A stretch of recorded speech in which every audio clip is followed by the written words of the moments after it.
লেখিকা পূবালী ব্যানার্জি মুখার্জির মুখোশ। আয়নার সামনে বসে গলার আর ঘাড়ের কাছের কালশিটেগুলোতে ওষুধ লাগাচ্ছিল মোনামি, আর যন্ত্রণায় শিউরে শিউরে উঠছিল। একটু আগেই অফিসে বেরিয়ে গেল প্রবাল, অভ্যেস মতো কপালে একটি চুম্বন এঁকে দিয়ে।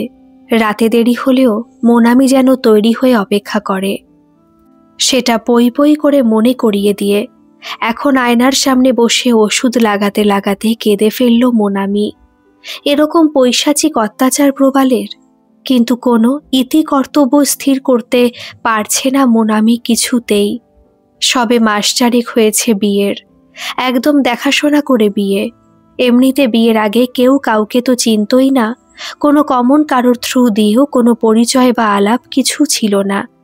সরকারি অফিসের কেরানি বাবার চিরকালের আদরের মেয়ে মোনামি পড়াশোনায় মাঝের মাপের হয়ে স্নাতক ডিগ্রি পাওয়ার পরেই মেয়ের জন্য উঠে পড়ে ছেলে খুঁজতে লেগেছিলেন মোনামির বাবা অশোক বাবু। সংবাদপত্রে দেওয়া বিজ্ঞাপন দেখে যোগাযোগ, আর একেবারেই মোনামিকে পছন্দ করে ফেলে প্রবাল আর তার বাড়ির লোকজন। যেটা সবার পছন্দের কারণ ছিল সেটা হলো মোনামির দুর্দান্ত গানের গলা। প্রবাল ওতেই কাত হয়ে পড়ে প্রায় সঙ্গে সঙ্গে বিয়েতে রাজি হয়ে গেছিল। প্রবাল দেখতে শুনতে খুব আহামরি কিছু না হলেও ভালো চাকরি আর ভদ্র স্বভাবের জন্য সবার আকর্ষণ টেনে নিল। মোনামিরও অপছন্দের কিছু ছিল না। গান ভালোবাসে, গান করতে চায়, কিন্তু কোনোভাবেই সেটা পেশাগত কিছুর সাথে যুক্ত করার কোনো মনোভাব কোনোদিনই ছিল না তার। বিয়েটা হয়ে গেল এক শুভ দিনে, তিথি বিচার করে দুবাড়ির পূর্ণ সম্মতিতে, দেনা পাওনা ঘটিত কোনো সমস্যা ছাড়াই হয়ে গেল একদম ছবির মতো বিয়ে। শ্বশুর শাশুড়ি থাকেন বর্ধমানে, কলকাতায় টুকটাক আত্মীয় স্বজন থাকলেও বাইপাসের ধারে তৈরি হওয়া কমপ্লেক্সের একটাতে প্রবালের নিজের কেনা ফ্ল্যাটে গুছিয়ে সংসার শুরু করলো দুজনে। বিয়ের সময় ছুটি নেওয়ার জন্য মধুচন্দ্রিমা মাস দুয়েক দেরিতে হলো। ছবির মতো সাজানো আন্দামানে গিয়ে পৌঁছলো দুজনে, আর সেখানেই শুরু হলো সূত্রপাত। প্রথম দুদিন ভালোই কাটলো। তৃতীয় দিন হ্যাভলকে ঘুরে বেড়ানোর সময় হঠাৎ একটা গান করার আবদার করলো প্রবাল। মোনামিকে এর আগেও বলেছে গান করতে, অনেক গান করেওছে। আজ হঠাৎ একটু ক্লাসিক্যাল গান করার ইচ্ছে হলো। ইমন কল্যাণের ওপর একটা রাগ শুরু করলো সে। মগ্ন হয়ে গাইছিল, খেয়ালও করেনি কিছু। হঠাৎ প্রবাল কেমন যেন রেগে গিয়ে বেরিয়ে গেল। প্রবালের দূরে চলে যাওয়া দেখে পেছন পেছন মোনামিও দৌড়ে এলো। ঘরে ঢুকেই প্রবালের মার শুরু হলো। এক অপার্থিব দৃষ্টি দিয়ে মারতে লাগলো ক্রমাগত। মোনামি এত অবাক হয়ে গেছিল যে বাধা দিতেও ভুলে গেছিল। আজ বুঝে দিয়ে লাভও কিছু হতো না। তারপর হিংস্র আক্রমণে ছিঁড়ে খুঁড়ে খেলো মোনামিকে। ক্যাটকেটে দিনের আলোয়, খোলা দরজা আর জানালার আবরুবিহীন বিছানায়। ঝকঝকে একটা দিনের শুরু, পরিষ্কার নীল আকাশ, স্বচ্ছ কাচের মতো জল, দূরের অল্প জঙ্গল, ম্যানগ্রোভ উদ্ভিদে ভরা কিন্তু কি গাঢ় সবুজ। একটু এদিক ওদিক চাইলেই যেন শরীরের ভেতর অবধি প্রশান্ত হয়ে যায়। জানলা দিয়ে একটু তাকিয়ে উঠে বসতে গিয়েই সর্বাঙ্গ টনটনিয়ে উঠল ব্যথায়। বসার চেষ্টা করতেই পাশের ঘর থেকে প্রবাল দৌড়ে এলো। দাঁড়াও দাঁড়াও, আমি ধরছি তোমাকে, একা একা উঠতে যেও না, তোমার তো ধুম জ্বর। স্তম্ভিত হয়ে প্রবালের দিকে তাকালো মোনামি। জ্বর? তাহলে কি করে ফিরব? আজ আমরা ফিরছি না, আমার কথা হয়ে গেছে অপারেটরের সাথে। আরো 2 দিন থেকে যাব ভাবছি। এত সুন্দর জায়গাটা আমার দারুণ লেগে গেছে। তোমারই মাঝখান দিয়ে জ্বরটা এসে গিয়ে মুশকিল করে দিল। একটা অবিশ্বাস্য চাউনি নিয়ে ভালো করে প্রবালের দিকে তাকালো মোনামি। এটা কি হলো? কালকের রমণের পর প্রচণ্ড ব্যথা আর আঘাতে পড়ে থাকা মোনামিকে ফেলে প্রবাল হঠাৎ শুয়ে ঘুমিয়ে পড়েছিল ঠিকই, কিন্তু আজ এমন ভাব কেন করছে? ভাবতে ভাবতে হঠাৎ প্রবাল আবারও বলে উঠল, কালকে দৌড়তে গিয়ে পড়ে গেলে আর হাত পা কেটে গিয়ে এমন লাগলো যে জ্বর এসে গেল। একটু শান্ত হও এবার মামনি, দেখো তো আমাকে 2 দিনের ছুটি চাইতে হলো, কেউ কি বিশ্বাস করবে? যে হানিমুনে এসে আমি জড়ো বউ সামলানোর জন্য ছুটি এক্সটেন্ড করেছি, মোনামি পুরো দিশেহারা। হাসবে না কাঁদবে, না ছুটে দৌড়ে পালাবে, কিছুতেই বুঝে উঠতে পারছে না। আজকে এত আগলে রাখা সেবা করা এটা ছলনা, না কালকেরটা ছিল। সে যাত্রা আর কিছু বোঝা হলো না। দুদিনে একটু সুস্থ হয়ে কলকাতা ফিরল দুজনে। আবার শুরু হলো নিত্য নৈমিত্তিক জীবন। বলবে বলবে করেও আন্দামানের সে ঘটনা কাউকে বলে উঠতে পারল না মোনামি। কিন্তু একটা ধোঁয়াশা থেকেই গেল মনে। প্রায় 3 সপ্তাহ পরে অফিসের একটা পার্টি থেকে ফিরে বেশ ফুরফুরে মেজাজে ছিল প্রবাল। আহামরি সুন্দরী না হলেও প্রবালের জোড়াজুড়িতে নিজেকে ঘষা মাজা করে বেশ দেখনসই করে এনেছে মোনামি। পার্টিতে গান গেয়ে বেশ মধ্যমণি হয়েও বসেছিল। পত্নীর প্রশংসায় গর্বে ফুলে ওঠা বুকে প্রবাল বেশ আত্মপ্রসাদ অনুভব করছিল। বাড়ি ফিরে আরও কয়েকটা গান গাইতে বলল মোনামিকে। মোনামিও নিজের কাজ সারতে সারতে একের পর এক গান করে যেতে লাগলো।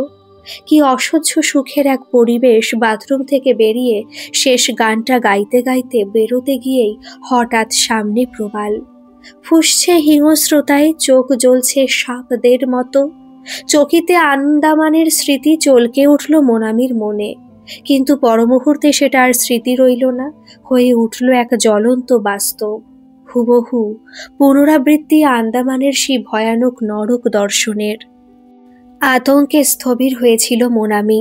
পুরোটা রাস্তা ওর মনে হচ্ছিল দুবার করে যেটা ঘটে গেল সেটা হয়তো খুব একটা স্বাভাবিক নয়, কিন্তু এই 3 মাসে এছাড়া অন্য কোনোভাবেই প্রবালকে অত্যাচারী বা দমিয়ে রাখার প্রবণতাযুক্ত স্বামীর তালিকায় রাখা যাবে না।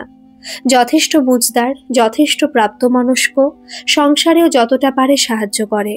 ছুটির দিনে নিজেই চা বানিয়ে এনে দেয় মোনামিকে। মাঝে মাঝে রান্নাঘরে গিয়ে হামলা চালিয়ে মোনামিকে বের করে দিয়ে নিজেই কিছু বানিয়ে ফেলে। মোটেও ভালো রাঁধুনি নয় প্রবাল, কিন্তু এই চেষ্টা আর উৎসাহই যে কোনো সম্পর্কের বাঁধনকে দৃঢ় করার জন্য যথেষ্ট। তবে সারা রাত এই তবেটাই কুরে কুরে খেলো মোনামিকে।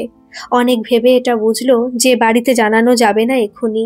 বাবা একটু পুরনো ধারণার মানুষ, ভয়ে পেয়ে যেতে পারেন বা দুশ্চিন্তায় পড়ে যেতে পারেন। ভেবে ভেবে হঠাৎ নিজের পিস্তুত দিদি ছন্দার কথা মনে পড়ে গেল মোনামির। একটা স্কুলে চাকরি করে, থাকে ব্যারাকপুরের দিকে। বরাবরের গেছো মেয়ে একটা। ছোট থেকে যখনই যেত মোনামিকে শাসন করে বেড়াতো। বাড়িতে দিব্যি শ্বশুর শাশুড়ি নিয়ে দাপটে থাকে। ওর একটা গুণ হলো খুব ভালো শ্রোতা আর অনেক ব্যাপারেই অগাধ জ্ঞান। গোবরের গ্যাস তৈরির প্রসেস থেকে শুরু করে মানুষের শরীরের অ্যানাটমি, আবার ইতিহাসের মোঘল সাম্রাজ্য থেকে রান্নার মোগলাই পরোটা, সবেতে জ্ঞান টইটুম্বুর। বিয়েতে একদিনের জন্য গিয়ে পালিয়ে এসেছিল, শ্বশুরমশাই অসুস্থ ছিলেন বলে। আর বিয়ে করতে বসা মোনামির মাথায় গাঁটটা মেরে বলে এসেছিল নতুন বিয়ের আহ্লাদ কমলে ওর বাড়ি গিয়ে কদিন থেকে আসতে। ইতি কর্তব্য স্থির করে নিল মোনামি, কালকেই যেতে হবে ছন্দাদির বাড়ি। অন্তত একজনকে বুঝিয়ে না বলা অবধি কিছুতেই শান্তি পাওয়া যাচ্ছে না। একটা উপায় পেতেই হবে, যে করেই হোক না কেন। এরকম বিহেভ অন্য সময়ের প্রবালের সাথে মেলে না কিছুতেই। সেই মতো পরদিন সকালে উঠে যাবার চেষ্টা করতে গিয়েও বিফল হলো মোনামি। শরীর সায় দিচ্ছে না কিছুতেই। প্রবাল অফিসে বেরিয়ে যাবার পর ছন্দাদিকে ফোন করলো মোনামি। বেরোনোর আগে মোনামিকে অনেক যত্ন করে চা আর টোস্ট বানিয়ে খাইয়ে দিয়ে বলে গেছে প্রবাল, দেখলে তো হাই হিল পরে নাচতে গিয়ে কি হলো। এখন থাকো পড়ে কদিন, ব্যথার ওষুধ খেয়ে দেখো, না কমলে ডাক্তারকে ডাকতে হবে বিকেলে। বেশি শরীর খারাপ হলে জানাবে অবশ্যই। একটু হেসে সাড়া দিতেই খুশি হয়ে গেল প্রবাল। বাই বলে বেরিয়ে যাবার প্রায় সঙ্গে সঙ্গেই মোবাইল হাটকাতে লাগলো মোনামি। নাম্বারটা পেয়ে ডায়াল করে একটু শ্বাস নিল ভালো করে। কথা বলতে বলতে অবাক হয়ে জানলো যে ছন্দার স্কুল বাইপাসের কাছে সে দিব্যি একটু সময় বের করে বোনের সংসার দেখতে যেতেই পারে। ফোনে আর অন্য কিছু বলল না মোনামি। তার নিজের যে প্ল্যানটা ছিল যাবার, সেটাও ভাঙল না। নিজের বাড়িতে নিরিবিলিতে অনেক শান্তিতে কথা বলা যাবে। ছটফট করে করে টায়ার্ড হয়ে যখন খাবারের হোম ডেলিভারি আনবে বলে মোবাইলটা হাতে তুলেছে মোনামি, তখনই ইন্টারকমে সিকিউরিটির ফোনটা এলো অতিথির আগমনের। মৌখিক সম্মতি জানিয়ে দৌড়ে গিয়ে দরজা খুলে দাঁড়ালো। আর এক মুহূর্ত সময়ও নষ্ট করার উপায় নেই যে। নবপরিণীত বোনকে খুশি দেখলে সবাই খুব খুশি হয়। ছন্দাও তার ব্যতিক্রম নয়। কিন্তু লিফট থেকে বেরিয়ে নিজের বহুদিনের খেলার সঙ্গী মামাতো বোনের যে আতঙ্কিত মুখটা প্রথম দেখল, সেটা কিছুতেই কোনোভাবেই আশা করেনি সে। দৌড়ে এসে দুহাতে ধরে ঝাঁকাতে লাগলো মোনামিকে। কিরে, কি হয়েছে তোর? বল বল, তুই আমাকে বল। বোতল হাতে নিয়ে জল খেতে গিয়ে ছন্দা দেখল জল শেষ। তখনও কেঁদে যাচ্ছে মোনামি। প্রায় 2 ঘন্টা হলো ছন্দা এসেছে বাড়িতে। আলাপ আশতলা বলে ফেলেছে মোনামি, কিচ্ছু না রেখে ঢেকে। কিন্তু আতঙ্কে থরথর তবুও। ছন্দা বকে যাচ্ছে যদিও, তবু কি করবে বুঝেই উঠতে পারছে না মোনামি। ছন্দা এবার বলল, তুই কি স্পেসিফিক কিছু মনে করতে পারছিস যার পর হঠাৎ ওর বিহেভিয়ার বদলে যাচ্ছে? মোনামি বলল, দুবারই গান গাইতে গাইতে, কিন্তু গান তো আমি তার মধ্যে অনেক গাইলাম। এরকম করলে কি গান বন্ধ করে দেব ছড়তি? না রে, সব গানে ওরকম করছে না যখন, কোনো অন্য ব্যাপার আছে নিশ্চয়ই। 2 দিনই কি একই গান গাওয়ার সময় ওরকম করছিল? না রে, প্রথম দিন একটা ক্লাসিক্যাল রাগের গান গাইছিলাম, কালকে তো হিন্দি গান। কিছুই কানেক্ট করা যাচ্ছে না। তুই ডাক্তারের কাছে নিয়ে যেতে পারবি? আমার চেনা একজন সাইকিয়াট্রিস্ট আছেন, সল্ট লেকেই বসেন। স্কুলের কোনো বাচ্চার কোনো মেন্টাল ডিসঅর্ডার দেখা দিলে আমরা ওনার কাছেই নিয়ে যাই। তুই ওখানে আনতে পারবি প্রবালকে? আবার কাঁদো কাঁদো হয়ে গেল মোনামি। ও তো স্বীকারই করছে না যে আমাকে এরকম ভাবেও টর্চার করছে। প্রতিবার অন্য কিছু বলছে, আর এত কনফিডেন্ট। প্রথমবারে তো আমি ওটাই প্রায় বিশ্বাস করে ফেলেছিলাম। আচ্ছা দাঁড়া, আমি একবার ডক্টর গোয়েলের সাথে কথা বলে নি, দেখি কি বলেন। কিন্তু চেষ্টা করেও পাওয়া গেল না ডাক্তারকে। ছন্দা বলল, বোধহয় সিটিংয়ে আছেন। সিটিংয়ে থাকলে ফোন ধরেন না উনি। আচ্ছা, তোর শ্বশুর শাশুড়ি কাউকে জানিয়েছিস? না রে, তোকেই প্রথম। বাবাকে তো জানিসই, শুনলে কি করবে কোনো ঠিক নেই। আর এখন যদিও পাগল বেরোয়, আমি কি করে থাকবো রে এখানে? একটা তেড়ে ধমক দিল ছন্দা। তোকে আগেই বলেছিলাম, বিয়ে না করে আগে চাকরির চেষ্টা কর, নিজের একটা দাঁড়ানোর জায়গা হবে। কোনোদিন একটা ভালো কথা শোনার নাম গন্ধ নেই। পরক্ষণেই মোনামির করুণ মুখটা দেখে একটু কষ্টই হলো ছন্দার। সবাই বোধহয় বাইরে বেরিয়ে চাকরির বা নিজের রোজগারের দরকারটা বুঝতে পারে না। অবস্থা যাই হোক, নিজের দাঁড়ানোর মতো অবলম্বন থাকলে আজকে এতটা অসহায় বোধ করতো না মোনামি। ছন্দা বেরিয়ে এসেও বাড়ি চলে গেল না, ডাক্তারের চেম্বারেই গেল। একবার সামনাসামনি কথা না বলে শান্তি পাবে না। বোনটাকে ওই অবস্থায় ফেলে রেখে আসা নিজেই মানতে পারছে না। কিন্তু ডাক্তার বললেন, আগে রোগী না দেখে কিছু বলা যাবে না। আর এই সব রোগী সাধারণত চেম্বারে আসতে চায় না, তাদের সাথে তাদের পছন্দ মতো জায়গায় দেখা করা জরুরি। ছন্দা চট করে ফোন করে নিল মোনামিকে। পরের রোববার বিকেলে ঘুরতে যাবার নাম করে কোনো পার্কে মোনামি প্রবালকে নিয়ে আসবে। তার প্ল্যানও ফাইনাল হয়ে গেল। মুখে ওষুধ লাগিয়ে একটু স্থিত হয়ে ধীরে ধীরে কাল রাতে লুকিয়ে রাখা ক্যামেরাটা টেনে বের করলো মোনামি। সেদিন ডাক্তার গোয়েলের সাথে কথা বলেছিল প্রবাল অনেকক্ষণ। ওনার পরিচয় ছিল ছন্দাদির বন্ধু বলে। স্বভাবসিদ্ধ আকর্ষণ ক্ষমতায় বলে যাওয়া কথায় ছন্দাদি পর্যন্ত কনফিউজড হয়ে আড়ালে এসে মোনামিকে জিজ্ঞেস করেছিল যে প্রবালই ওরকম জান্তব আচরণ করে কিনা, করলেও কি করে। অসহায় মুখে দিদির দিকে তাকানো ছাড়া আর কিছুই করার ছিল না মোনামির। যদিও সে বুঝেছিল দিদি এমনই আশ্চর্যের সীমায় পৌঁছে প্রশ্নটা করেছে, সত্যি মোনামিকে কষ্ট দেবার জন্য কিছুতেই নয়। পরের সপ্তাহে মোনামিকে ডেকে পাঠিয়েছিলেন ডাক্তার। অনেক খুঁটিনাটি জানতে চেয়েছিলেন দুজনের সম্পর্কের। সবার শেষে একটাই কথা বলেছিলেন, এই ধরনের মানসিক রোগীদের চিকিৎসায় বাড়ির মানুষের সহায়তা ভীষণভাবে প্রয়োজন। মনে মনে মোনামি ভাবছিল সেটা করবে বলেই প্রবালের অজান্তে হলেও সাহায্যের চেষ্টা চালিয়ে যাচ্ছে যে, সেটা তো আর শুধুই সাংসারিক দায়বদ্ধতা থেকে নয়, এক তৈরি হওয়া চোরা টান, এক অদৃশ্য বন্ধন, সেই বিনে সুতোর বাঁধন। মোনামি হেসে বলেছিল, আমি তো আছি হেল্পের জন্য, বলুন আপনি। তখনই এক আশ্চর্য প্রস্তাব এনেছিলেন ডাক্তার, জেনে বুঝে প্রবালকে উত্তেজিত করতে যাওয়ার প্রস্তাব। শুনে হৃদস্পন্দন দ্রুত হয়ে গেছিল মোনামির।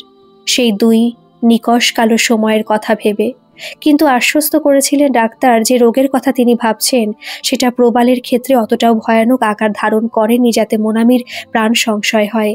উনি শুধু সেই সময়ের প্রবালের আচরণের বদলটা দেখতে চাইছেন ডাক্তারের স্বার্থে।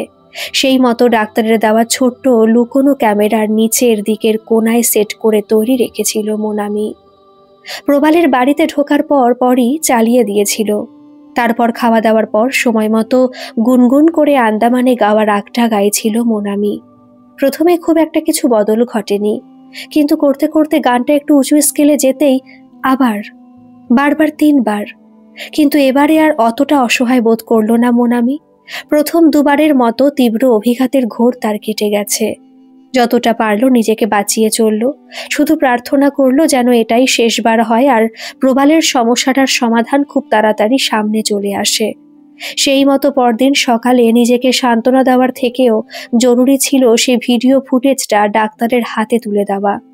যথারীতি বাড়ি ফিরেও কোনো চিত্ত বৈকল্য নেই প্রবালের। কোনো এক আজব গল্প ফেঁদেছে। মোনামি নাকি বাথরুমে আছাড় খেয়ে পড়েছে। মোনামি নিজেও তাতেই সাড়া দিয়ে স্বাভাবিকতার অভিনয় চালিয়ে যেতে লাগলো। প্রায় দিন 5 পর আবার ডাক পড়ল ডাক্তারের কাছে। খুব খুঁটিয়ে দেখে উনি ধারণা করছেন রোগটা সম্ভবত MPD বা মাল্টিপল পার্সোনালিটি ডিসঅর্ডার। হঠাৎ করে নিজেকে আলাদা সত্তার মধ্যে আবিষ্কার করা।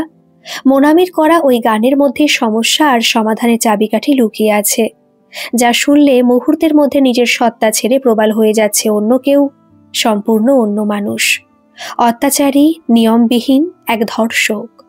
আর সেটার মূল কি তা জানার জন্য খুঁজতে হবে আরো অনেক কিছু। খুঁড়তে হবে প্রবালের অতীত। গুরুদায়িত্ব মোনামির কাঁধে, আর যে কেউই নেই এখন প্রবালের জন্য, কিন্তু ওর মা বাবা, তাদের সাহায্য তো এবার জরুরি, নইলে তো আর এগোনো যাবে না। মনে মনে হিসেব ছকে ফেলল মোনামি। ডাক্তারকে বলল ওর বিয়ের আগের জীবনের কিছু খোঁজ খবর আমি নিতে শুরু করতে পারি, দেখছি চেষ্টা করে। তেমন কোনো অ্যালার্মিং ঘটনা জানতে পারলে অবশ্যই জানাচ্ছি আপনাকে। ডাক্তার হাসলেন, তারপর বললেন, ব্যাপারটা যাই হোক, এই রোগটার ট্রিটমেন্ট করলে যায়, কিন্তু আমি কিছু ওষুধ লিখে দেব, তুমি সামনের মেডিসিন শপটা থেকে নিয়ে নিও। এগুলো একটু আলাদা মেডিসিন, কনভেনশনাল নয়, তাই সব দোকানে পাবে না। কিন্তু কিভাবে খাওয়াবে সেটা তোমাকে ভেবে নিতে হবে। বাদ দেওয়া চলবে না একদম। অন্তত 1 মাসের ওষুধ ভালোভাবে খাবার পর আমি আবার চেক করব। আর হ্যাঁ, ইন বিটুইন যেন ওরকম কোনো এক্সাইটিং ঘটনা না ঘটে, সেটার খেয়াল তোমাকে রাখতে হবে। বারবার রিপিট হলে সাবলিট পার্সোনালিটি ডিসঅর্ডার এসে যেতে পারে। সেক্ষেত্রে হয়তো রোগটা কিওরেবল নাও থাকতে পারে। চুপচাপ শুনে মাথা নেড়ে বাড়ি চলে এলো মোনামি। ওষুধ নিয়েই একবার ভাবলো ছন্দাদিকে ফোন করবে, পরে ভাবলো জীবনের কিছু জিনিস বোধহয় একা একা লড়াই করাই ভালো। সব সময় কারোর না কারোর হাত ধরে চলাটা ভালো অভ্যেস নয়। এখন নিজেকে ডিসাইড করতে হবে কিভাবে এগোবে। ডাক্তার যতই বলুন ওষুধে কাজ দেবে, পুরো ঘটনাটার উপর আলোকপাত না করা অবধি কিছুতেই শান্তি পাচ্ছে না মোনামি। কি এমন হতে পারে যাতে একটা মানুষের পুরো অস্তিত্বটাই বদলে যায়? শেষ কমাসের ঘটনার অভিঘাত মোনামির ছেলে মানুষীকে একদম দুমড়ে মুচড়ে ফেলে দিয়ে বাস্তবের মাটিতে ধাক্কা মেরে এনে ফেলেছে। একটু ভাবলো বসে প্রথমে, তারপরে বিদ্যুৎ চমকের মতো তীর্থর নামটা মাথায় এলো। প্রবালের সব থেকে কাছের বন্ধু, বর্ধমানের স্কুল জীবন থেকে চাকরি জয়েন করবার আগে পর্যন্ত।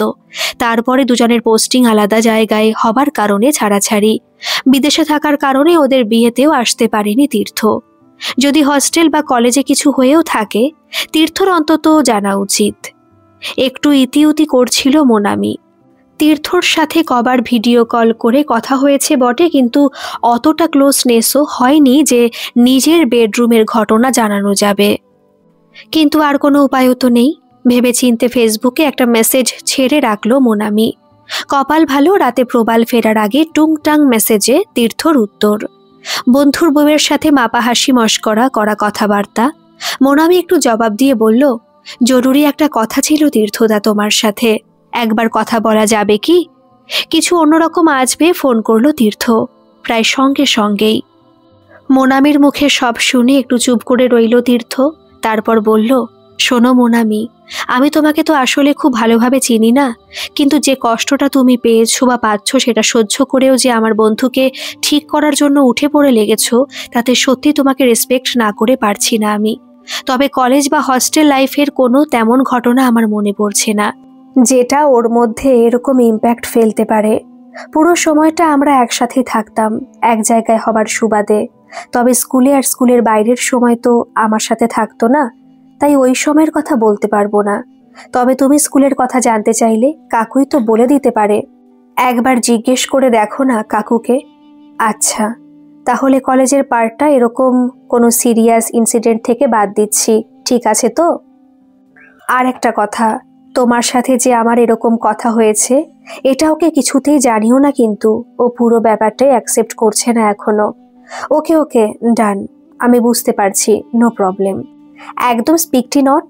আচ্ছা, এখন রাখছি, আমার অফিসের সময়ও হয়ে এলো প্রায়। তবে কিছু ইমপ্রুভমেন্ট পেলে জানিও কিন্তু, অবশ্যই। ফোন রাখার প্রায় সঙ্গে সঙ্গেই বাইরে কলিং বেলের আওয়াজ। প্রবাল চলে এসেছে অফিস থেকে। একটু স্বস্তির নিঃশ্বাস ফেলল মোনামি। তীর্থ জানাবে না কিছু আশা করি। এবার পরের পার্ট ভাবতে হবে। সেই মতো রাতে খেতে বসে কথা বলতে বলতে বর্ধমানের প্রসঙ্গ তুলল মোনামি। ওর সাথে শ্বশুর শাশুড়ির মাঝে মাঝে কথা হয়, কিন্তু ওনারা এসে থাকতে চান না খুব একটা ছেলের কাছে। বিয়ের পর্ব মেটার পর থেকে আসেন উনি। মোনামি বলল, আমি ভাবছি কটা দিন গিয়ে থেকে আসি বর্ধমানে। একটু অবাক হয়ে খাওয়া থামিয়ে তাকালো প্রবাল। তুমি? কিন্তু আমি যে এখানে একা। একা তো কি হয়েছে, এমনিতেও সাত সকালে অফিসে বেরিয়ে যাও, ওখানে গিয়ে ব্রেকফাস্ট লাঞ্চ সবই করো। কদিন না হয় ডিনারও করেই ফিরবে। জামা কাপড় ছায়ামাসি কেচে দেবে মেশিনে, আমি কথা বলে নেব। কিন্তু কিছুদিন গিয়ে থাকাটা জরুরি। ওনাদের সাথে তো থাকাই হয়নি, সেটাও তো দরকার। আর সামনে পুজো আছে, একটু গিয়ে কেনাকাটা করব। এটা এমনিতেও প্রথম পুজো আমার বিয়ের পরে। ঠিক আছে, যখন ঠিক করেই ফেলেছো যাও তবে, আমি আর কে বলো। ছেলে মানুষই দেখে হেসে ফেলল মোনামি। মুখে বলল, বারে, তোমার জন্যই তো যাওয়া, না হলে কোন সূত্রে আমি যাব সেটা বলো তো। বেশি দিন তো নয়, 1 সপ্তাহ মতো। তুমি না হয় গিয়ে নিয়ে এসো আমাকে ওখান থেকে। মনে মনে বলল, তোমার জন্যই যে আমি তোমাকে একা ছেড়ে যাচ্ছি, সেটা নিশ্চয়ই একদিন তুমি ঠিকই বুঝবে। খুব তাড়াতাড়ি আমি ঠিক করব তোমাকে। প্রবাল। এদিকে প্রবাল রীতিমতো আতকে উঠেছে শুনে। আমি গিয়ে নিয়ে আসবো মানে? তুমি যাবে কি করে তাহলে? মোনামি হাসি মুখে বলল, তোমার কি সেই ভরসাও নেই? আমি একটা মানুষ, কিন্তু দিব্যি একা একা যাতায়াত করতে পারি। তবে বাড়িতে জানিও না কিছু, একটা সারপ্রাইজ দেব ভাবছি। তুমি শুধু আমাকে ট্রেনের রুটটা বুঝিয়ে দাও ভালো করে। ওরে বাবা, এ তো দারুণ ব্যাপার, আমার শুনেই বেশ মজা লাগছে। কিন্তু দাঁড়াও, খেয়ে নিয়ে বোঝাচ্ছি তোমাকে। স্টেশনে নেমে সবার সাথে বেরিয়ে যাবার রাস্তার দিকে এগোলো মোনামি। সামনে বড় বোর্ডে লেখা জৌ গ্রাম। এখানেই কেটেছে প্রবালের স্কুল জীবনের পুরোটা সময়, হয়তো আনন্দের সাথে কিছু কষ্টকর স্মৃতিও। ভালো করে প্রবালের কাছ থেকে শুনে নিয়ে বেরিয়েছিল মোনামি।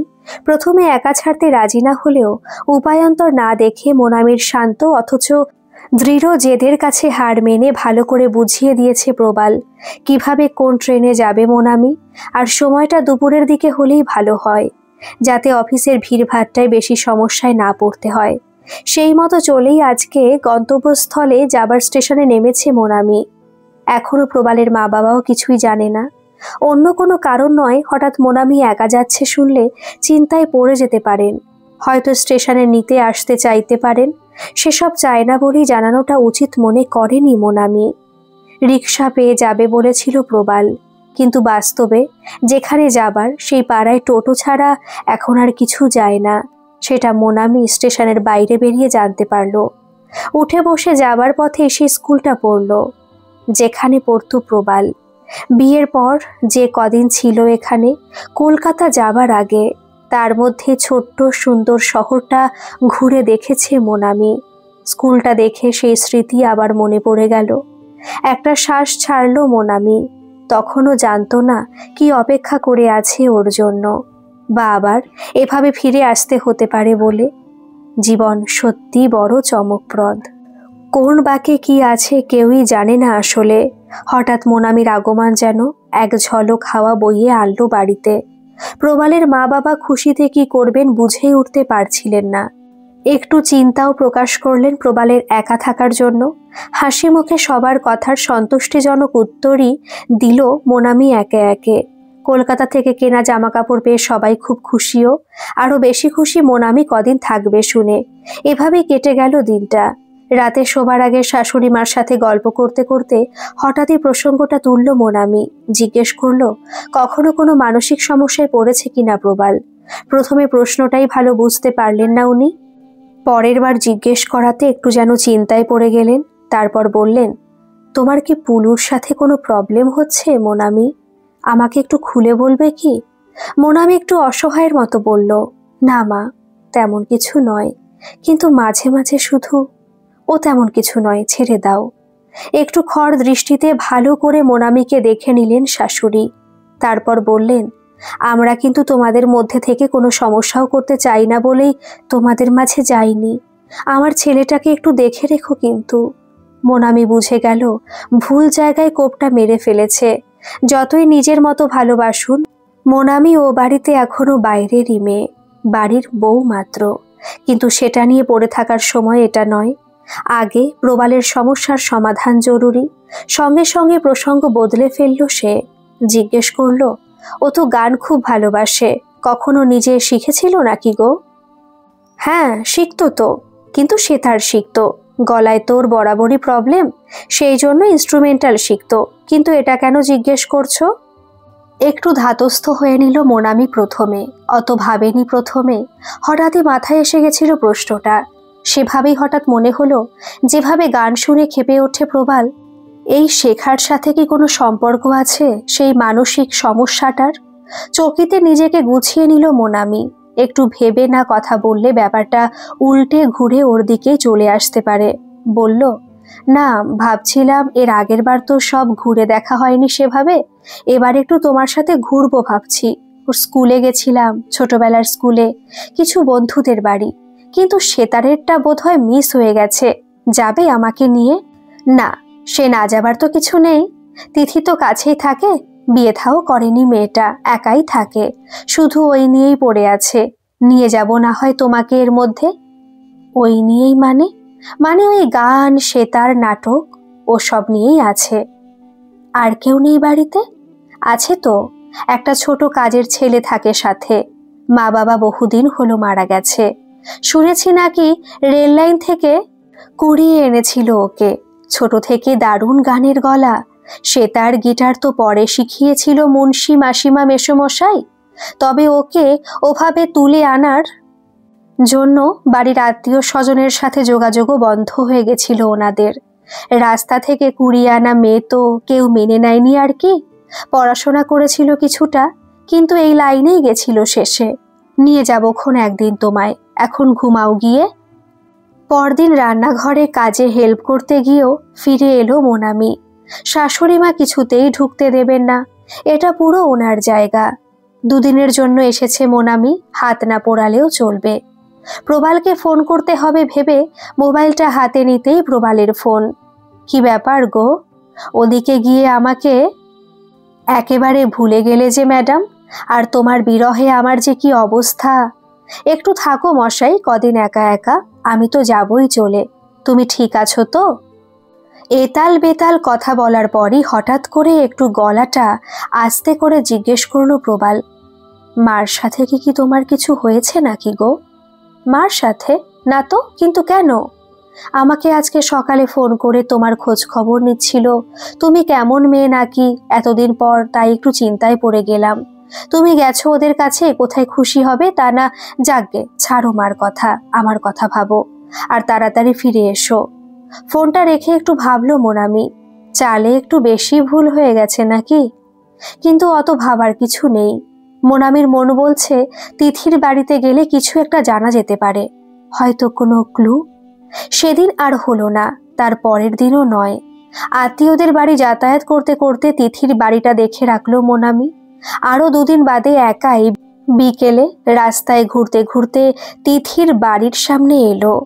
ভেতরে ঢুকবে কিনা ভাবতে ভাবতে গেটে আওয়াজ পেয়ে দেখলো একটা 10-12 বছরের বাচ্চা ছেলে হাতে একটা ব্যাগ নিয়ে বেরোচ্ছে ভেতর থেকে। বেরিয়ে রাস্তায় পড়তেই মোনামি খেয়াল করলো বাচ্চাটা যেন একটু খুঁড়িয়ে খুঁড়িয়ে হাঁটছে। একটু দূর থেকে মোনামিও পেছনে হাঁটা শুরু করলো। বাচ্চাটা হেঁটে হেঁটে বাজার অবধি এলো। বাজার থেকে ফিরে যাবার সময় মোনামি ধরল বাচ্চাটাকে, যেন কিছুই হয়নি এমনভাবে বলল, কোথায় যাচ্ছিস রে তুই? এত ভারী ব্যাগ নিয়ে? আমি রিক্সা নেব, যাবি আমার সাথে? একটু ইতস্তত করে রাজি হয়ে গেল বাচ্চাটা। নাম বলল হিরু। গ্রামে থাকতো নাকি বছর 2 আগেও। তারপর পিসি এখানে এনে ঢুকিয়েছে কাজে। এই মাসিমার বাচ্চা ছেলেই চাই কাজের জন্য, বাইরের কাজকর্মের সুবিধে হয় বলে। হিরুর মা নেই। হিরু যখন ছোট ছিল পাশের পাড়ার কাকার সাথে পালিয়ে গেছে। বাবা আরেকটি বিয়ে করেছে। পিসির এক চোখ নেই বলে দেখতে পায় না। হিরু ছোট থেকে ওনার কাছে মানুষ। হিরু পুরাণ শেষ হতে না হতেই বাড়ি এসে গেল। নিজে আর নামলো না মোনামি। হিরুকে নামিয়ে দিয়ে বাড়ির পথে রওনা দিল। পরদিন বেলার দিকে জলখাবার খেয়ে আবার বেরোলো মোনামি। ইতিউতি ঘুরতে ঘুরতে তিথির বাড়ির সামনে একটুক্ষণ দাঁড়িয়ে সাহস করে ঢুকতে গিয়ে দেখলো মেইন গেট খোলা। ভেতরে এসে দেখলো অনেকটা খোলা জায়গা, উঠোন বাগান, কিন্তু অযত্নে শুকনো। একটু হাঁটলে ভেতরে ঢোকার বারান্দা, সেটার গ্রিলের গেট বন্ধ করা। এমনি কৌতূহল বশত বাড়িটার চারপাশে ঘুরতে লাগলো মোনামি। হঠাৎ পেছনের দিকের একটা ঘর থেকে একটা চাপা আর্তনাদ ভেসে এলো। একটু চমকে উঠে বেরোতে গিয়েই আবার নিজের গতিপথ বদলে সেই ঘরের দিকে পা টিপে এগোলো মোনামি। বাড়িটা একটু ভেতরের দিকে, খালি জায়গা, বাইরে লোকের কানে এত চাপা আওয়াজ যাওয়ার কথাও নয়। আওয়াজটা একবার হয়েই থেমে গেছে। আন্দাজ করে করে জানালাটার সামনে এসে দাঁড়ালো মোনামি। একটু হাত ঠেকাতেই বুঝলো জানলাটা খোলাই আছে, ভেজানো শুধু। আস্তে আস্তে খুলে উকি মারতে প্রথমে ভেতরের অন্ধকারে কিছুই চোখে পড়ল না। তারপর কোণের দিকে বিছানাটায় চোখ পড়তেই শিউরে উঠল মোনামি। হাঁপাতে হাঁপাতে এসে বাড়িতে ঢুকলো মোনামি। এখনো বুকের ভেতর হৃৎপিণ্ডটা এত জোরে ধক ধক করছে যেন বাইরে বেরিয়ে আসবে। কিন্তু হিরুর ওপর যে অত্যাচার দেখলো আজকে, তাতে তো মহিলা ভেবে নিজেকে ঘেন্না হচ্ছে এখন। ওইটুকু বাচ্চার হাত মুখ বেঁধে মোনামির কি ওখানে দাঁড়িয়ে চিৎকার করা উচিত ছিল? কিন্তু ওকে তো কেউ সেভাবে চেনেও না। উল্টে যদিও কেন ওভাবে লুকিয়ে কারোর বাড়ি জানলা দিয়ে দেখছে সেই প্রশ্ন করতো তাহলে। কিন্তু ছেলেটাকে ওরকম একটা পাশবিক অত্যাচারের মধ্যে ফেলে দিয়ে এসেও খুব বিবেক দংশনে ভুগতে লাগলো মোনামি। তাহলে যে মহিলাকে দেখলো সেই কি তিথি? তাহলে কি তিথির করা সেক্সুয়াল হ্যারাসমেন্টের জন্যই ছেলেটা ওভাবে হাঁটতে থাকে? প্রতিদিন একটা বাচ্চার ধর্ষণ হয়, একটা 12 বছরের বাচ্চার। এতাল বেতাল ভেবে হঠাৎই প্রবালে ডাক্তার গোয়েলের কথাটা মনে পড়ে গেল মোনামির। সঙ্গে সঙ্গে ফোনটা করেই ফেললো। যা দেখেছে সেটাই গড়গড়িয়ে বলে ফেললো। হয়তো এটা কোনোভাবে প্রবালের চিকিৎসার সাথে যুক্ত নয়, কিন্তু এই ব্যাপারে আলোকপাত হয়তো উনিই করতে পারেন। সেটা ভেবে ডাক্তারের সাথে কথা বলে আর উত্তর শুনে একটু থ হয়ে রইল মোনামি। এসব কি বলছেন উনি? পিডোফিলিক? যারা এভাবে বাচ্চাদের ওপর যৌন নির্যাতন করে তাদের পিডোফিলিক বলে? কিন্তু বাচ্চাটাকে বাঁচাবে কি করে? ওর যা গল্প শুনলো মোনামি, কেউ তো আদৌ ইন্টারেস্টই দেখাবে না ওকে নিয়ে। সেই জন্য কি ওর ছোটবেলাটা এভাবে শেষ হয়ে যাবে? এখানে শ্বশুর বা শাশুড়িকে জানালে ওনারাও হয়তো উল্টো বুঝবেন। ইচ্ছে মতো ঘুরে বেড়াতে পারছে বলে যে কারোর বাড়িতে জানলায় তাদের বৌমা উকি মেরে এসেছে, সেটা নাও মানতে পারেন। ভেবে ভেবে আবার ছন্দাদিকে ফোনটা করলো মোনামি।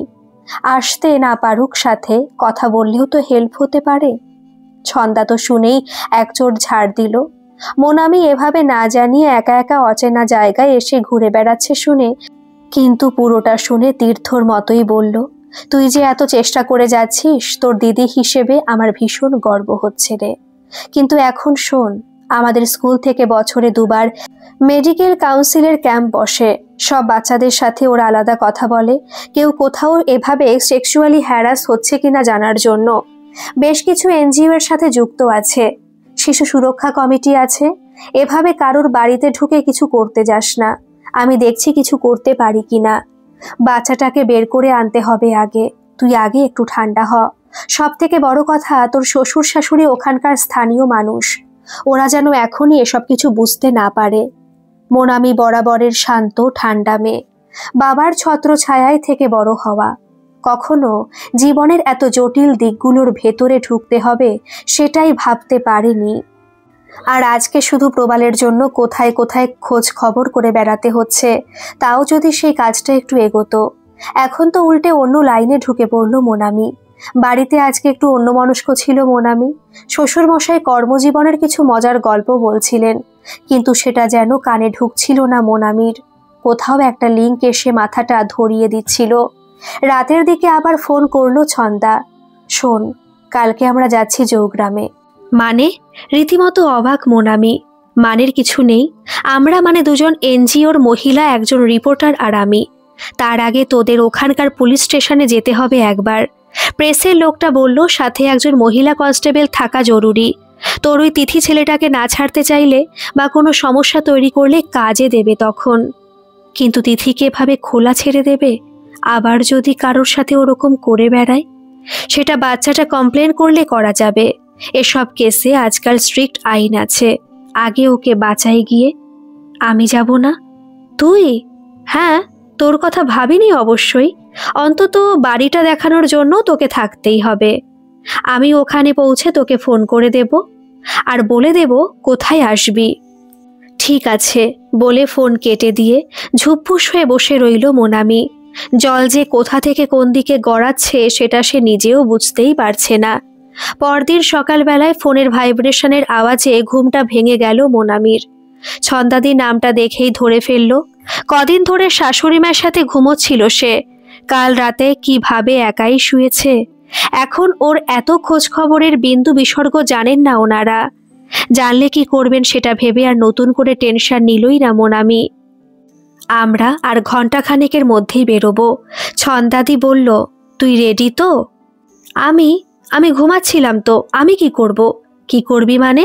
সোজা পুলিশ থানায় চলে আয়। আমার ফোন পেলে বেরিয়ে পড়িস, কিন্তু লোকাল কেউ থাকা জরুরি। আমি লোকাল? হয়ে যাবি। ওটা তো তোর শ্বশুর বাড়ির এলাকা। ফোন রেখে উঠে মোনামি দেখল যথেষ্টই দেরি হয়ে গেছে উঠতে। সবাই উঠেও পড়েছে। চা জল খাবারের প্রস্তুতিও শুরু হয়ে গেছে। একটু অপ্রস্তুত বোধ করলো প্রথমে। কালকে আসলে এত বেশি ভেবেছে রাতে এসব নিয়ে যে ঘুমিয়ে আসতে চাইছিল না। কিন্তু পুলিশ নিয়ে হুদ্দরুম করে তিথির বাড়িতে গিয়ে তিথিকে খুঁজে পাওয়া গেল না। হিরুকে পাওয়া গেল একটা ঘরে হাত পা বাঁধা অবস্থায়। সব নিয়ে একটা ফার্স্ট ইনফরমেশন রিপোর্ট লেখার জন্য থানায় চলে এলো মোনামি। সকাল থেকে খোঁজাখুঁজিতে অনেক সময়ও গেছে। হিরুকে আপাতত এনজিওতে নিয়ে যাবে ওরা। পুরো একটা মেডিকেল টেস্ট হবে। তারপর রিপোর্ট দেখে অত্যাচারের নমুনা বুঝে হয়তো পুলিশ সার্চ ওয়ারেন্ট বের করবে তিথির নামে। হাত ঘড়ির দিকে চোখ পড়তেই চমকে উঠল মোনামি। সর্বনাশ, এ তো দুপুর শেষ হতে চলল প্রায়। সে কোন সকালে দুটো নাকে মুখে গুজে বেরিয়েছে। বাড়িতে খবর দেবার জন্য ফোন বের করতে গিয়ে দেখলো বন্ধ। আর চালু করাও গেল না, মানে ব্যাটারির চার্জ শেষ। ছন্দাদের মোবাইলটা চাইতে যাবে, হঠাৎ একটা চেনা গলার স্বর শুনে পেছনে তাকিয়ে হৃৎপিণ্ডটা একটা বিট মিস করে গেল। পেছনে শ্বশুর মশাইয়ের সাথে দাঁড়িয়ে প্রবাল। বাড়ি ফিরছিল মোনামি ট্রেনে বাসে। পাশেই প্রবাল। একবার তাকিয়ে আস্তে আস্তে প্রবালের হাতটা ধরল মোনামি। তাকালো না প্রবাল, হাতটা ছাড়িয়েও নিল না। বসে রইল বাইরের দিকে তাকিয়ে, চুপ করে, একটু বেশি চুপ, যেটা প্রবালের স্বভাব বিরুদ্ধ। তখন পুলিশ থানায় প্রবালকে দেখে খুব চমকে গেছিল মোনামি। ভাবতেই পারেনি যে ওর খবর না পেয়ে ওরা পুলিশের কাছে চলে যাবে শটান। আর কেউই মোনামির জৌগ্রাম যাবার উদ্দেশ্য সম্পর্কে অবহিত ছিল না। মোনামির কাজ হয়েও গেছিল, আর ওরা মোনামিকে দেখে খুশি হয়েছিল কিনা সেটা বোঝা যায়নি। তবে স্বস্তি পেয়েছিল সেটা স্পষ্ট। মোনামিও আর কথা না বাড়িয়ে চুপচাপ বাড়ি চলে এসেছিল ওদের সাথে। কিন্তু ভেবেই পায়নি প্রবাল কি করে পৌঁছে গেছিল ওখানে। কোনো বাক্য ব্যয় করেনি কেউই, যেন জানাই ছিল এমনটা হবেই, যেন প্রবাল আসবেই মোনামিকে নিতে, যেন মোনামি প্রবালকে দেখে নিজের অমীমাংসিত প্রশ্নের উত্তর খোঁজার চেষ্টা না করে চুপচাপ ব্যাগ গুছিয়ে বাড়ি চলে আসবে, যেন কিছুই হয়নি কোনোদিন। এভাবে হঠাৎ এসে চলে যাওয়াটাও খুব খুব স্বাভাবিক, নিত্য নৈমিত্তিক একটা ঘটনা। চুপচাপ বাকি রাস্তাটা কাটিয়ে দিল দুজনে। বাড়ি ফিরে জৌগ্রামে একটা পৌঁছনো সংবাদ দিয়েই ঘরে ঢুকে ঘুমিয়ে পড়ল প্রবাল। মোনামি বুঝে উঠতে পারছিল না কি করবে। পরে খবর নেবার জন্য ছন্দাদিকে ফোন করতেই ওপার থেকে হৈ হৈ করে উঠল ছন্দা। পুলিশ নাকি এর মধ্যেই বেশ খবর বের করে নিয়েছে তিথির। আশেপাশের মানুষজনের সাথে সখ্যতা থাকার কারণে কেউ কোনোদিন কিছু সন্দেহও করেনি। অথচ ওই বাড়িতে নাকি বরাবর ছোট ছোট বাচ্চা ছেলেই কাজ করত, তাও কয়েক বছর বাদে বাদেই বদলে যেত। হিরুর সাথে হওয়া ধর্ষণের একমাত্র সাক্ষী মোনামি নিজে। আর যেহেতু ওর রিপোর্টের ওপর ভিত্তি করে পুলিশ তিথির নামে ওয়ারেন্ট বের করেছে, হিরুর মেডিকেল চেক আপ হয়ে গেলে তার রিপোর্টও একটা বড় রোল প্লে করবে এই কেসে। হয়তো মোনামিকে দরকারে আবার আসতে হতে পারে জৌগ্রামে। ছন্দা এখন ফিরছে ব্যারাকপুরে। মাস 6 পরে ডাক্তার গোয়েলের চেম্বারে বসেছিল মোনামি প্রবালের রিপোর্টগুলো নিয়ে। বেশ আত্মতুষ্ট দেখাচ্ছিল ডাক্তারকে। গত 6 মাস ধরে প্রবাল আছে ওনার আন্ডারে চিকিৎসায়। বাড়িতেও যথাসাধ্য সাপোর্ট সিস্টেম দিয়ে গেছে মোনামি। যেভাবে ডাক্তার বলেছেন, সব থেকে আসার কথা হলো প্রবাল নিজেই আসতে শুরু করেছে সিটিংয়ে ডাক্তারের কাছে গত কিছুদিন ধরে। আর গত 6 মাসে আর ওরকম ব্যবহারও করেনি, একবারও না। ডাক্তার গোয়েল বললেন, আপনি ঠিকই গেস করেছিলেন মোনামি। ছোটবেলায় প্রবাল বেশ কয়েকবার কষ্টকরভাবে সেক্সুয়ালি এক্সপ্লয়েট হয়েছে, সম্ভবত কোনো পেডোফিলিকের কাজ। কিভাবে বেরিয়ে এসেছে সেটা জানা সম্ভব হয়নি এখনো। তবে আমি ওর সমস্যা বুঝে যেভাবে চিকিৎসা চালাচ্ছি সেটা ওকে সাহায্য করছে বলেই মনে হচ্ছে। মনোবিজ্ঞানে কোনো কিছুই 100% হয় না, কিন্তু আপনার সাপোর্ট ওর সুস্থ জীবনযাপনের জন্য ভীষণভাবে জরুরি। তবে আপনার যে সিডিটা সেটা পারলে আরেকবার দেখবেন, চেষ্টা করবেন যেন ওই ঘটনা আবার না রিপিট হয়। ভায়োলেন্ট হয়নি মানে আবার হবে না, সেই পরিস্থিতিতে পৌঁছেছে কি না সেটা এখনও নিশ্চিত নয়। পেশেন্টের নিজের ওপর কন্ট্রোল থাকাও ভীষণ জরুরি। সিডি মানে কিসের সিডি? কেন প্রবালের সেই ভায়োলেন্ট হওয়ারটা? আমি তো আপনার কথা মতো আপনার ক্লিপিংসটা কুরিয়ার করে দিয়েছিলাম আপনাকে সেই মাস 6 আগেই। পাননি আপনি? আমার কাছেও ফেরত আসেনি তো। একটু বিষম খেয়ে গেল মোনামি। তার হাতে তো পৌঁছায়নি সিডিটা।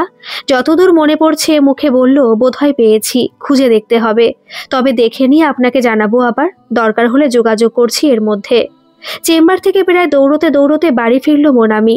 মার্চ মাসে কলকাতায় এমনি গরম পড়ে যায় প্রায়, তার সাথে শুকিয়ে যাওয়া হাওয়া, এমনি মন কেমন করা দিন।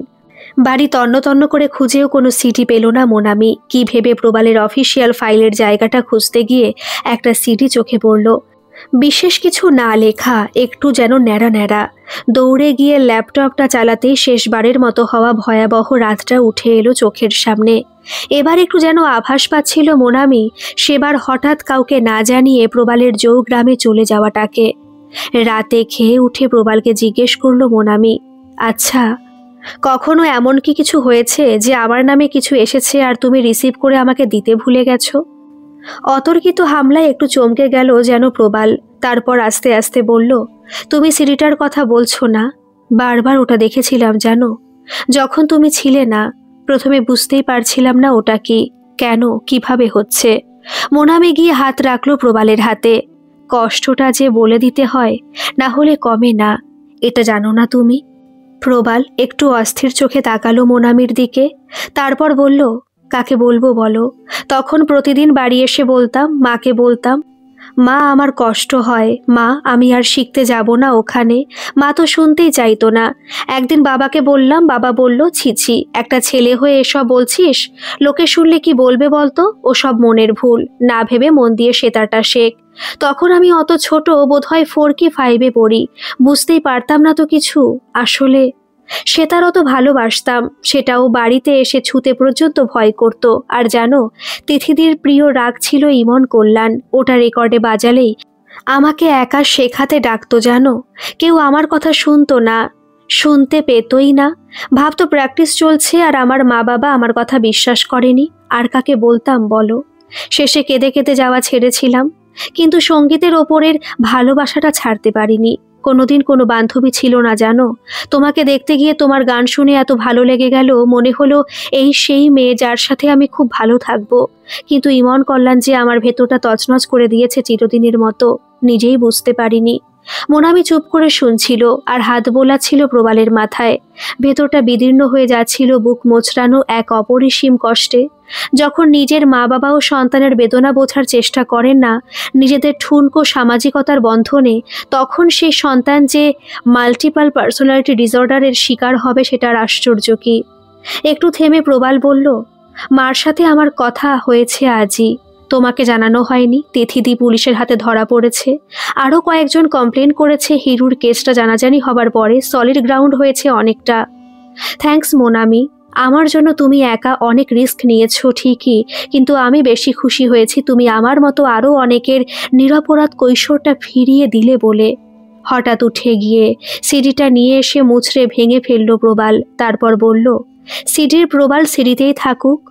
ভাঙাচোরা অবস্থায় আমি আর তোমাকে কোনোভাবেই কষ্ট পেতে দেব না, এইটুকু জেনে রেখো। আর হ্যাঁ, একবার আমাকে যোগগ্রামে যেতেই হবে। এই প্রসঙ্গে মা আর বাবার অন্তত একবার মুখোমুখি হওয়া আমার জন্য খুব জরুরি।